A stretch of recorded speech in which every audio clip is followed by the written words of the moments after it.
Shout out to Christine Brennan. Team USA, y'all need to stop playing. Hold on, wait a second. Y'all will recognize and appreciate Caitlin Clark as the face of this whole get up. Nobody's checking for these other, no disrespect, great basketball players. That don't mean people checking for you. You mean to tell me y'all put other people's face all on the Team USA stuff and y'all left Caitlin Clark off of it? That frustration you just heard, that's not an overreaction. It's the sound of people watching USA basketball make the same catastrophic mistake they've been making for years. Except this time, the consequences are going to be measured in billions of lost revenue and a generation of fans who simply walk away. Because on Friday night, USA Basketball released promotional materials for their December 12th training camp. And somehow, the biggest name in women's basketball history, the player who single-handedly drove WNBA viewership up 400% during her rookie season, is completely absent from the graphic, not hidden in the background, not listed in fine print, completely erased. We're talking about Caitlin Clark, the player whose jersey sales outsold every other female athlete combined, the player who turned half-empty arenas into sold-out venues weeks in advance, the player who made women's basketball appointment television for 1.2 million viewers per game. USA Basketball looked at all that data and decided to feature Jackie Young, Kelsey Plum, and Kayla Cooper on their promotional graphic instead. If you've been following this story like we have, if you've been watching USA Basketball systematically undervalue the most important player in their sport, smash that like button right now. Because what we're about to break down isn't just a marketing mistake, it's organizational dysfunction that threatens to destroy the momentum women's basketball spent decades trying to build. Christine Brennan broke this story at midnight on Friday. And if you don't know who Christine Brennan is, understand this. She's covered Olympic basketball since 1984. She's seen every iteration of Team USA. She's watched gold medal games played in front of empty press sections and minimal media attention. So when she calls this decision significant, you need to pay attention. Let that sink in for a moment. The Paris Olympics women's basketball team experienced a massive drop in viewership compared to previous years. TV ratings fell significantly because casual fans had no compelling reason to tune in. The hardcore basketball audience showed up, but the broader sports audience that drives advertising revenue and media attention stayed away. Now contrast that with what happened during Caitlin Clark's rookie season. Indiana Fever games averaged 1.2 million viewers on cable networks. Games she played in drew crowds that hadn't been seen in women's basketball in over 2 decades. Arenas that typically sat half-empty were selling out weeks in advance. USA Basketball had the blueprint right in front of them. They watched the entire WNBA season unfold.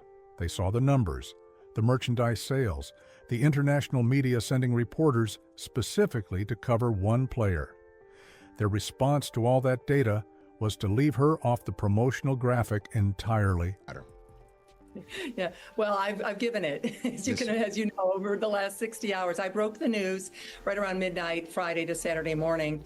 And I think on both fronts, merit and publicity, you, of course, mentioned it, you know, it's just a total swing and a miss by the national governing body, by USA Basketball, just a missed opportunity. And but I'll start with my answer by saying I have covered this.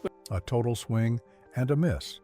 That's the professional way of saying USA Basketball just threw away the biggest opportunity women's basketball has had in 30 years. And many of you have been saying this in the comments for months. You saw this coming because this isn't the first time USA Basketball has mishandled Caitlin Clark. This is a pattern, and we need to connect those dots. Listen carefully to what Brennan describes about covering Olympic gold medal games. She talks about standing in the press tribune, the designated media area at Olympic venues, and using the word tumbleweeds to describe attendance at a gold medal game for the most dominant team in Olympic basketball history. Think about that. The U.S. women's team hasn't lost at the Olympics since 1992. They've won 7 consecutive gold medals. They're arguably the most successful team in any Olympic sport, men's or women's. Yet journalists who cover basketball for a living are choosing to skip their games because the audience isn't there to justify the coverage. Bob Ryan, one of the most respected basketball writers in America, had conversations with Brennan at the 2012 London Olympics about this exact problem. That was 12 years ago. The issue isn't new. What is new is that women's basketball finally had a solution dropped into their lap, a generational talent who could solve the attendance problem, the viewership problem, the media interest problem, and the international growth problem all at once. And USA Basketball is actively choosing not to use it. She's stating a fact that most people in sports media won't say out loud. There are journalists who will cover the men's Olympic basketball team, but refuse to cover the women's team, even when both teams are competing at the same venue. That's not a scheduling conflict. That's a deliberate choice based on perceived audience interest. Those journalists make coverage decisions based on what their editors will publish and what their readers will click on. When they skip women's basketball, they're telling you their audience doesn't care. Except that calculation completely changed during the 2024 season. Suddenly, those same journalists who wouldn't touch women's basketball were scrambling to get credentials for Indiana Fever games. International media outlets were sending correspondents to cover a rookie point guard in Indianapolis. Brennan mentions a British journalist at the Masters golf tournament who specifically told her he was planning to cover Caitlin Clark at the Olympics. The demand was there, the international interest was there, the media infrastructure was ready, and USA Basketball left her off the Olympic roster entirely, citing the need to reward veterans and maintain team chemistry. Now, just months later, they're promoting their December training camp. 1992, Rich, how the men's team, how that grew basketball around the world, especially for boys and men, and where it reached Africa. Well, the opportunity with Caitlin Clark's popularity, Africa, Europe, Asia. Think of how many number 22 USA jerseys would have been sold. Money that could have then been pumped back in to help have developmental programs. And they've made the same mistake again. Only this time, it's worse, because this isn't about roster decisions or team chemistry. This is literally just a promotional graphic. There's no basketball reason to exclude her. This is pure organizational blindness. Reading between the lines reveals something deeply troubling about how USA Basketball operates.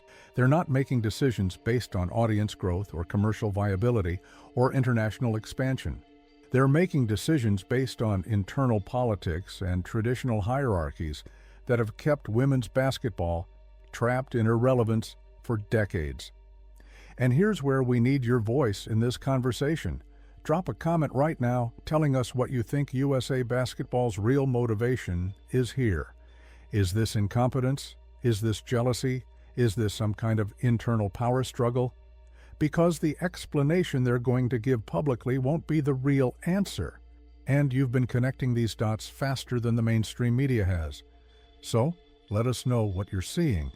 Now, let's talk about what this promotional graphic controversy actually represents. Because this isn't just about one marketing decision. This is about USA Basketball fundamentally misunderstanding what happened during the 2024 season. She's drawing a direct comparison to the 1992 Dream Team. And that's not hyperbole. That's the actual parallel we should be examining. The original Dream Team with Michael Jordan, Magic Johnson, and Larry Bird didn't just win a gold medal. They fundamentally changed how the world viewed basketball. Kids in Africa, Europe, and Asia started playing basketball because they watched that team. The NBA's international expansion over the past 30 years traces directly back to the global exposure the Dream Team generated. The league now has players from 40 different countries. International broadcasting rights generate billions in revenue. All of that started with putting the biggest stars on the Olympic stage. Brennan is arguing that Caitlin Clark represented the same opportunity for women's basketball, not just in the United States, but globally. Number 22 USA jerseys would have sold in markets where women's basketball barely registers. That revenue could have been pumped back into developmental programs in countries where girls don't have access to quality coaching or facilities. But here's what makes this promotional graphic situation even more revealing. The December 12th training camp hasn't even happened yet. This is just the promotional material for a practice session, and it's already generating international media coverage. Brennan mentioned in her interview that her next conversation was with a New Zealand radio show. New Zealand. That's international media actively seeking coverage of this story. That's not normal for a promotional graphic controversy. That's international media recognizing that USA Basketball made a decision with global implications. And notice the timeline here. We're still months away from any actual competitive games. And the media infrastructure is already mobilizing around this story. That should tell USA Basketball something about the magnitude of their miscalculation. But let's go deeper, because many of you have been pointing out in the comments that this isn't the first time USA Basketball has undervalued Caitlin Clark. And you're absolutely right. When she was 17 years old, playing for USA Basketball's youth teams, they had her coming off the bench, not starting, while Haley Van Leeth was getting starting minutes. Let that sink in for a moment. The player who would go on to break Pete Maravich's all-time NCAA scoring record, a record that stood for 54 years, was being brought off the bench for a youth national team. The player who would eventually generate more media attention than any women's basketball player in history wasn't considered good enough to start for a junior team. Now, you might say that's hindsight bias. But here's the thing. Caitlin Clark was already showing elite skills at 17. She was already demonstrating court vision and shooting range that separated her from her peers. And USA Basketball's evaluation system somehow concluded she should be a reserve player. So what this promotional graphic controversy actually reveals is this. It's not just a marketing mistake. It's a continuation of a pattern where USA Basketball consistently undervalues the player who has done more to grow women's basketball than anyone in the past 20 years. Think about what USA Basketball's mission statement actually says. They exist to win medals, yes, but also to grow the sport. That's explicitly part of their organizational mandate. Growing the sport means expanding the audience, increasing participation, generating media interest, and creating financial sustainability. By every single one of those metrics, Caitlin Clark is the most valuable asset women's basketball has. She expanded the audience by bringing in millions of casual sports fans who had never watched a WNBA game. She increased participation by inspiring young girls to pick up a basketball. She generated unprecedented media interest from outlets that traditionally ignore women's sports. And she created financial sustainability by proving that women's basketball can be profitable when marketed correctly. USA Basketball watched all of that happen in real time during the 2024 season. They had a front row seat to the transformation of their sports commercial viability. And when it came time to promote their December training camp, they made a graphic that featured returning Olympians from a team that generated disappointing viewership numbers. That's not just tone deaf. That's organizational dysfunction. That's a governing body that doesn't understand its own product or its own audience. The WNBA just negotiated a new CBA that dramatically increased players' salaries and benefits. That negotiation happened in an environment where the league could point to surging attendance, rising viewership, and increased sponsor interest. All of those improvements were driven primarily by the attention Caitlin Clark generated. Players throughout the league benefited financially from her impact, whether they want to acknowledge it or not. The new CBA doesn't happen without the leverage that comes from demonstrable audience growth. And that audience growth doesn't happen without the player who made women's basketball appointment viewing for millions of fans. Now, USA Basketball is preparing for the 2026 World Cup and the 2028 Los Angeles Olympics. Those are massive opportunities to build on the momentum from the 2024 WNBA season. Los Angeles will have hometown crowds, primetime television slots, and international media attention that dwarfs what Paris received. But momentum doesn't sustain itself. The casual fans who discovered women's basketball through Caitlin Clark need a reason to stay engaged. They need to see the player who brought them to the sport competing on the biggest stage.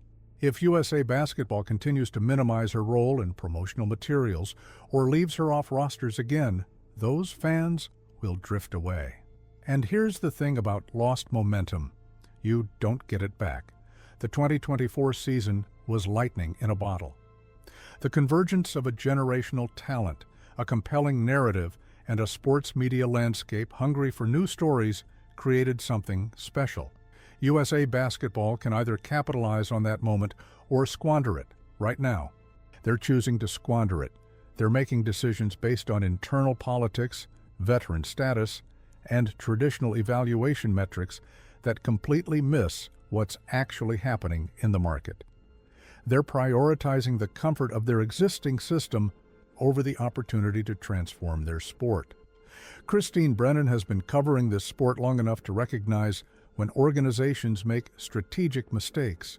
She's watched USA Basketball dominate on the court while failing to build sustainable audience interest off the court. She's seen gold medal games played in front of sparse media coverage and minimal public attention. And now she's watching USA Basketball repeat those same mistakes when they finally have the solution standing right in front of them. The player who can fill those press sections, the player who can generate international media interest, the player who can sell jerseys in markets where women's basketball doesn't even register.